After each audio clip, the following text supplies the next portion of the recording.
খেলাধুলা শিক্ষার্থীদের শারীরিক সক্ষমতার পাশাপাশি গড়ে তোলে আত্মবিশ্বাস, শৃঙ্খলা ও দলগত চেতনা।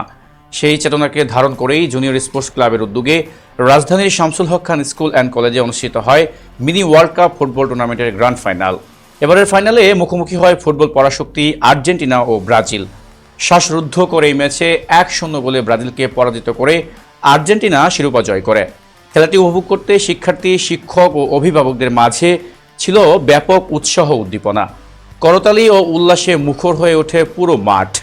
অনুষ্ঠানে প্রধান অতিথি হিসেবে উপস্থিত ছিলেন বিশিষ্ট শিক্ষাবিদ ও শিক্ষা গবেষক, কলেজের প্রিন্সিপাল ডক্টর মাহবুবুর রহমান মোল্লা।